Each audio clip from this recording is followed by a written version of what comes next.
National award വാങ്ങിക്കാൻ വേണ്ടി ഡൽഹിയിൽ പോയി.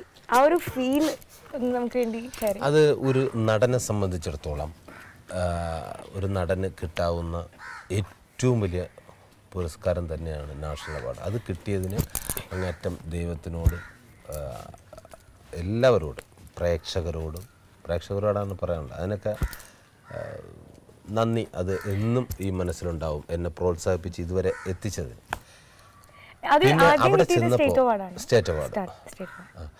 ഞാൻ ഞെട്ടിപ്പോയത് ഡൽഹിയിൽ ചെന്നു പ്രസിഡൻറ്റിൻ്റെ കയ്യിൽ നിന്നാണ് ഇത് ഏറ്റുവാങ്ങേണ്ടത്. അപ്പോൾ തലേ ദിവസം തന്നെ റിഹേഴ്സൽ ഇതെല്ലാം ഉണ്ട്. കാര്യം പ്രസിഡൻറ്റ് വരുന്നു, ഷേക്ക് ഹാൻഡ് കൊടുക്കാൻ പാടില്ല, അങ്ങനെ കുറേ നിയമങ്ങളുണ്ട്. അപ്പോൾ ഡ്യൂപ്പ് പ്രസിഡൻറ്റിനെ ഇട്ട് റിഹേഴ്സലൊക്കെ ഉണ്ട്. അപ്പോൾ AK-47 അവിടെ നിൽക്കും. കാര്യം ഫുൾ സുരക്ഷയല്ലേ, പ്രസിഡന്റ് അതുപോലെ തന്നെ സെയിം. അങ്ങനെ പ്രസിഡന്റ് വരുന്നു. പിന്നെ വരുന്നതിൻ്റെ തലേ ദിവസം നമുക്ക് റിഹേഴ്സലുണ്ട്. അപ്പോൾ ഒരു പ്രസിഡന്റ് വേറൊരു ഡ്യൂപ്പിട്ടാണ് റിഹേഴ്സൽ. അപ്പോൾ ആ സമയത്ത് നായികയ്ക്ക് അവാർഡ് കിട്ടിയ ആളുണ്ട്, ഞാനുണ്ട്. അപ്പോൾ എൻ്റെ ചിത്രത്തിൻ്റെ സംവിധായകൻ വന്ന് എന്നോട് പറഞ്ഞു, ബിജു സാറ് വന്ന് പറഞ്ഞു, സുരാജ് ഇൻ്റർവ്യൂ കൊടുത്തു എന്ന് ചോദിച്ചു. അപ്പോൾ ഞാൻ പറഞ്ഞു ഇൻ്റർവ്യൂ? അങ്ങനെ പുറത്തോട്ട് നോക്കിയപ്പോൾ ഒരു 150 ക്യാമറയുണ്ട്, 2 ആങ്കർമാരുമുണ്ട്. 150 ക്യാമറ. അവർ സംസാരിക്കുന്നത് ഹിന്ദി, ഇംഗ്ലീഷ്, മറാഠി, എന്തൊക്കെയോ ഭാഷ. മലയാളം ഞാൻ ഇങ്ങനെ നോക്കിയപ്പോൾ മലയാളം ആരുമില്ല. ഞാൻ ഇങ്ങനെ നിന്നിട്ട് ബെസ്റ്റ് ആക്ടറെ തപ്പിയാണ് ഇവരെല്ലാവരും നടക്കുന്നത്. ബെസ്റ്റ് ആക്ടർ എവിടെ? അപ്പോൾ കഹാ ഇങ്ങനെ ചോദിച്ചിട്ടുണ്ട്. ഞാൻ പതിയെ ഇങ്ങനെ നടന്ന് അകത്ത് കയറി വന്നു നിന്നപ്പോൾ വീണ്ടും ബിജു സാറ് വന്നു. സുരാജ് ഇൻ്റർവ്യൂ കൊടുത്തോ? ഞാൻ പറഞ്ഞു ഞാൻ കൊടുത്തു. ചുമ്മാ അല്ലേ, അവരിതാ വീണ്ടും ഇപ്പം എന്നോട് ചോദിച്ചു സുരാജ് അങ്ങോട്ട് ചെല്ലുമെന്ന് പറഞ്ഞു. അപ്പോൾ മറ്റേ ഫീമെയിൽ ആക്ട്രസ് വന്നു. ഫീമെയിൽ ആക്ട്രസ് എന്ന് പറയണ്ടല്ലോ, ആക്ട്രസ് വന്നിട്ട് അവളോട് ചോദിക്കുകയാണ്.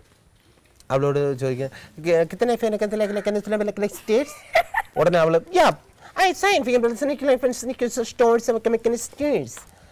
അതായത് കടിച്ച പൊട്ടാത്ത ഇംഗ്ലീഷും.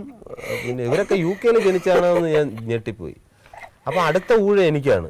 അപ്പോൾ ഇതുപോലെ ഇംഗ്ലീഷിലും ഹിന്ദിയിലും എന്നോട് ചോദിക്കണം. ചോദ്യം എന്നോട് ചോദിക്കണം, നീ ചോദിക്കണം. അല്ല, ഇത് ഇങ്ങനെ നിൽക്കുകയാണ് കംപ്ലീറ്റ് ക്യാമറ. ഞാൻ എങ്ങനെ, അതായത് ഒരു നിമിഷം ആലോചിച്ചു നാഷണൽ അവാർഡ് കിട്ടേണ്ടിയിരുന്നെന്ന്.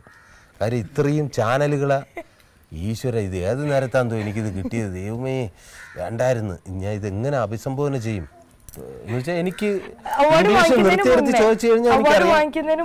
മുമ്പ് ഇംഗ്ലീഷ് നിർത്തി ചോദിച്ചാൽ അറിയാം, ഹിന്ദിയും നിർത്തി ചോദിച്ചു കഴിഞ്ഞാൽ എനിക്കറിയാം. അവരെന്ന് പറഞ്ഞാൽ മറ്റേ TV-യിൽ കിടന്ന് സ്ഥിരം പയറ്റുന്ന ടീമല്ലേ. സ്പീഡിൽ ചോദിച്ചു ഞാൻ എങ്ങനെ ആ അവസ്ഥ എങ്ങനെ ഹാൻഡിൽ ചെയ്യും എന്നുള്ളതാണ് ഞാൻ ഇന്ന് കാണിക്കുന്നത്. So you got the national award and how do you feel now, sir? Can you please share with our audience? എനിക്ക് ഒരുപാട് സന്തോഷമുണ്ട്. പേരറിയാത്തവർ എന്ന സിനിമയിലാണ് നാഷണൽ അവാർഡ്.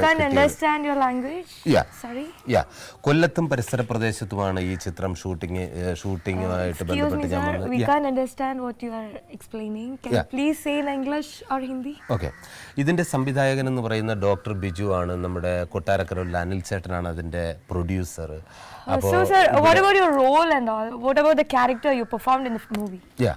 അങ്ങനെ കൊട്ടാരക്കരയും പരിസര പ്രദേശത്തും ഇതിൻ്റെ ഷൂട്ടിംഗ് ഉണ്ടായിരുന്നു, കൊല്ലത്തുണ്ടായിരുന്നു. സമൂഹത്തിൽ ഒറ്റപ്പെട്ടവരുടെ പിന്നെ കഥയാണ് ഇതിൻ്റെ ഒരു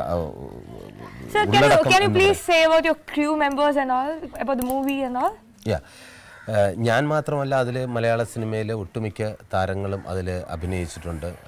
പിന്നെ കിട്ടുമെന്ന് ഞാൻ പ്രതീക്ഷിച്ചിരുന്നു. അതിൻ്റെ എല്ലാ വീണ്ടും ചോദിച്ചോ കിട്ടുമെന്ന് ഞാൻ എന്തായാലും അവാർഡ്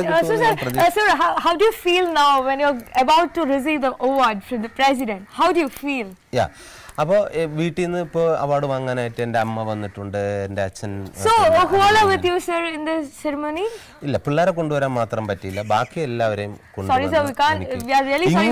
ഇങ്ങനെ പറഞ്ഞ് അവസാനം ഉണ്ടല്ലോ ഈ ആങ്കർ പിന്നെ ചോദ്യമൊക്കെ നിർത്തി. അവർ വാ കഴിച്ചപ്പോൾ അവർ നിർത്തി. പിന്നെ ഞാനങ്ങ് ഒരു വാക്ക് ഞാനെടുത്തങ്ങ് പറഞ്ഞു. അപ്പോൾ ഇതെല്ലാം കഴിഞ്ഞിട്ട് അവസാനം എന്തായിരിക്കും, ഇതിനെ കട്ട് ചെയ്തിട്ട് പ്രസിഡന്റ് വന്നതിൻ്റെ അന്ന് ഇതിട്ടു. എല്ലാ ചാനലിലും അതിന് മുമ്പ് ഇവിടെ ഇടും. നമ്മുടെ ഈ പ്രസിഡന്റ് വന്ന് അവാർഡ് കൊടുക്കുന്നതിന് സദസ്സിൽ മെയിൻ ആക്ട്രസ്, പിന്നെ ആക്ടർ, പിന്നെ അതുപോലെ തന്നെ ഈ ബെസ്റ്റ് കിട്ടിയ എല്ലാം ബെസ്റ്റ് ഡയറക്ടർ, അവരുടെയൊക്കെ ഇതുപോലെ ഇൻ്റർവ്യൂവിൻ്റെ പോർഷൻ ഇടും. അപ്പോൾ അവിടെ അങ്ങ് ഓരോരുത്തരെ കാണിച്ചുകൊണ്ടിരിക്കുകയാണ് അടുത്ത റൗണ്ട്. അപ്പോൾ എല്ലാവരും ഹിന്ദി, ഇംഗ്ലീഷ്, തെലുങ്ക് തകർക്കണം. ഞാൻ മാത്രം ദൈവമേ ഇങ്ങനെ പേടിച്ചിരിക്കുന്നപ്പോഴത്തെ എൻ്റെത് വന്നു.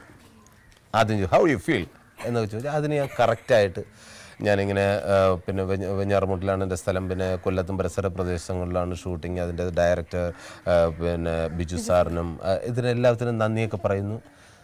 താങ്ക് യു വളരെ ഇതായിട്ട് അത് മാത്രം എഡിറ്റ് ചെയ്തിട്ടു കണ്ടു.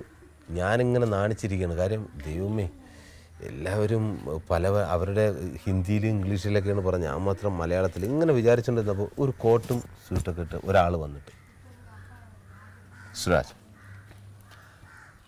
ഇവിടെ നിങ്ങൾ ഇൻ്റർവ്യൂ ചെയ്തത് ഇവിടെ പ്ലേ ചെയ്തു ഞാൻ കണ്ടായിരുന്നു, ബാക്കി എല്ലാവരും ഇംഗ്ലീഷ്, ഹിന്ദി.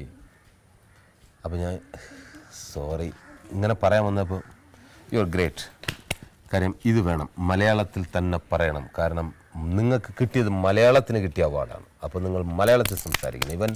ഇപ്പോൾ മമ്മൂക്കയോ മോഹൻലാലോ ഇല്ലെങ്കിൽ മറ്റാരെങ്കിലും ആയിരുന്നെങ്കിൽ ഇംഗ്ലീഷിൽ പ്രസംഗിച്ചനെ, ഇല്ലെങ്കിൽ ഹിന്ദിയിൽ പറഞ്ഞനെ. I appreciate you my boy എന്നൊക്കെ പറഞ്ഞ് എന്നെ തട്ടി. അതോടുകൂടി എനിക്ക് അല്ല ഞാൻ ഭയങ്കര സന്തോഷിച്ച്. കാര്യം എവിടെ പോയാലും പിന്നെ അതിനുശേഷം പല ഫെസ്റ്റിവലിനും ഞാൻ പോയിട്ടുണ്ട്.